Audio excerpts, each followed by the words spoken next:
Welcome to 15 Minutes in My College Corner, where your dreams for college become a reality. I'm really excited about today's show because it's smack dab in the middle of America Saves Week. America Saves and the American Savings Education Council coordinate this week-long focus on savings. You can follow all the action on hashtag America Saves Week. Invite Education is participating organization in this year's America Saves Week because you know one of our favorite sayings is saving a dollar today is better than borrowing one tomorrow.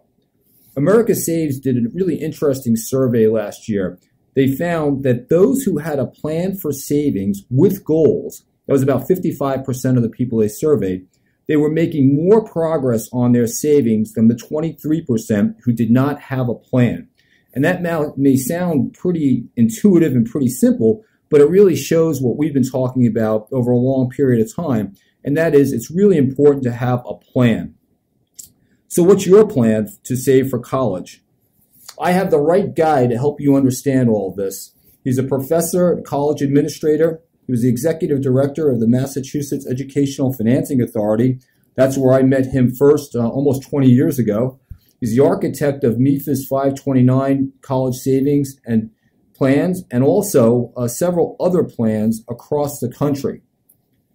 Well, fast forward to today, about 25 years or so, and it's my pleasure to welcome to My College Corner my former client, now the co-founder of Invite Education, the co-author of Plan and Finance Your Family's College Dreams, the book that we wrote together just last year, and above all, my good friend, Dr. Peter Mazareas. Peter, welcome to My College Corner. Thank you, John. Happy to be here. Happy to be talking about this wonderful topic. Well, Peter, take us back. You were there right at the genesis. That was a pretty exciting period in the 90s when these 529 programs were born. Where did the idea come from? How did it really start? Well, it started because at the time, college tuition was going up at an escalating rate, debt was going up, but frankly, it came from the states. Michigan and Florida and several other states, Massachusetts and Ohio, really pushed, established prepaid programs and then lobbied Congress for tax-free treatment. So it was a collective effort by the states asking Congress to help families save.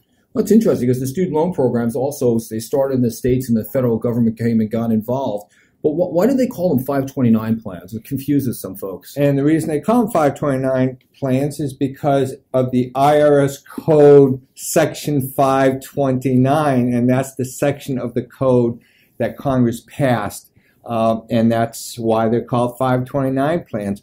Not creative, but essentially because that's the section of the Internal Revenue Service Code. It always goes back to the IRS. Is that what I'm hearing?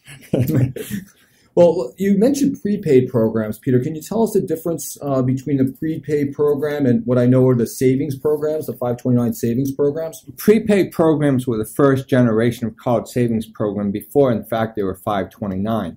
So what prepaid programs do is lock in future tuition at today's rate. So there's a guarantee of tuition return. So you lock it in, no risk.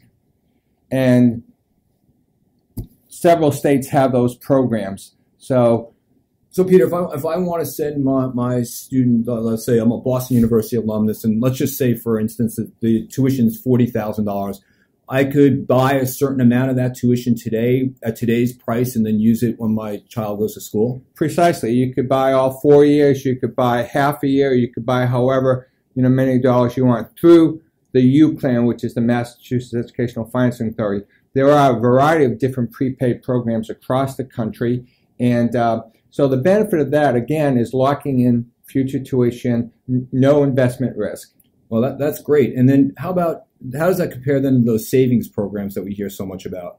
So the 529 savings programs were enacted in 1996, and that essentially provides families the opportunity to invest in stocks, bonds, mutual funds that are managed by either states or professional management. So the difference there is there's no guarantee. The upside is that you could outperform tuition growth and you can invest for full cost of college. So one, the return is, above the tuition rate. There's a real upside, but the downside is that there's no guarantee and you risk investment loss. So the question is, is there one better than the other? And a lot of it depends, one, the state you live in, and also whether or not you have a longer term horizon. So you said the state I live in, why does that really matter?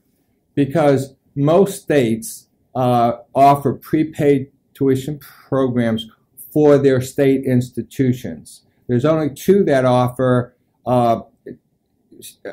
prepaid programs nationwide. One is the College 529 private college prepaid program, and the other, frankly, is the UPlan in Massachusetts, which is open to everyone. Well, our friend over at Strategic Insight, Paul Curley, gave me some recent data, and it's really interesting to me because there's about $275 billion worth of assets under management across all these programs. About 13.1 million Americans own these accounts. And the lion's share of it are in what you call the savings program, about $250 billion, and the remainder are in these prepaid programs. The average amount of savings in those accounts is a little over $18,000. So it sounds like people are starting to really take advantage of those programs in a meaningful way. They are, and that number is deceiving because that does not include the distributions that have been made the last 10 years. We started the program 20 years ago, so a lot of parents and families are using that, have used it, have taken distributions. So that figure really does not do justice to the amount of money and families that have benefited from 529 programs. So it's just not 13 million. There could be 14 or 15. Or I know, for instance, I had plans for my children. One of them is now out of college and that account is closed. The other one has 2 years to run, but they were just great investments for our family, and I hope others are trying to take advantage of those. I found there were some great benefits, but Peter, generally, what do you find are the major benefits that families derive from having these programs?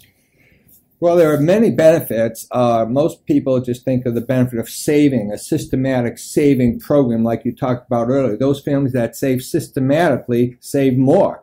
Now, if you save systematically and you save more in a tax-deferred, tax-free program, you have both state and federal tax-free growth. But there's additional benefits. One of the major benefits in the 529 program is that the account owner, the parent or the grandparent, maintains control and can change beneficiaries and can take it back, but yet it's off their estate. So on that point, though, Peter, so if my older daughter went to school and she had a few $1,000s left in her 529 account, what should I do with that money? Well, you have several options. You could take it back as the owner. You could leave it in her account for years to come, graduate school or whatever, graduate school, or her children, or you could give her the money and be taxed at her tax rate. The beauty with 529 versus UGMA and other investment options are that if the investment option, like in an UGMA, is in a child's name, when the child reaches the age of majority, they have control. So the UGMA is the Uniform Gift to Minors Act, which says that once the child achieves that age, they get the money. I have no control over that. So what you're telling me in my 529, I'm better off because I can have control of that. If it turns out that she has money left over, I can change the beneficiary. I can use it or she can use it for grad school. That's one reason I'd imagine why families find that it's a really useful savings tool for them. It is, and it's maximum flexibility. There's other benefits as well. For example, there's no income limits or age restrictions. There's professional money management. And there's a host of good reasons beyond just the tax-free buildup. Well, let's just talk about that for a minute, because I know that I talk to people all the time now, and it's confusing to them because many states have more than one of these kinds of programs, and then I hear about this advisor sold program or a direct sold program. What is that about? Well, most states have two types of program. One is a financial advisor program, which is considered a national program, which is sold through financial advisors and fund companies. And generally, there's a fee for that service. Financial advisors provide that fee. So you have to utilize the services of a financial advisor to participate in some of these national financial advisor programs. The other is direct sold, where states also have pretty much the same program, but the consumer, the citizen, can buy it directly. Now, the upside of using a financial advisor, and if you're using one, you should consult with them, is that they can help you make a decision. They can manage the investment portfolio for you and give you that advice in the context of a holistic family plan. The upside of a direct program is generally there's lower fees, lower costs, lower fees, and over time that makes a difference. With a direct program, the individual has to select the program, select the management options, and manage, frankly, the product. So it sounds like the Congress and then the program administrators, and you tell us the states, they did a great job of sort of having not one-stop shopping, but multiple shop stopping. So if I'm pretty sophisticated and I think I know my way around, I can buy a direct sold program at a lesser rate. If I'm not very sophisticated, I can go and use the advisor sold program to make those investment decisions for me. Is that right? Well, that's correct. But for step one, I think is you should families should ask the advisor to make recommendations. Don't accept the recommendation of the advisor without doing some research and some comparison shopping, because all 529 programs are not the same. Different fee structures, different investment options, different rules and regulations. So what I recommend families do, even with financial advisors, is to utilize 529 comparison tools. For example, Invite Education has a wonderful 529 comparison tool where families can go, click on the state, click on the different programs, and then filter by the category they're interested in. You know, fees, cost, direct, financial advisor program, rules and regs. There's a whole filtering system, and they can do their own research and then make a decision based upon a program that meets their needs.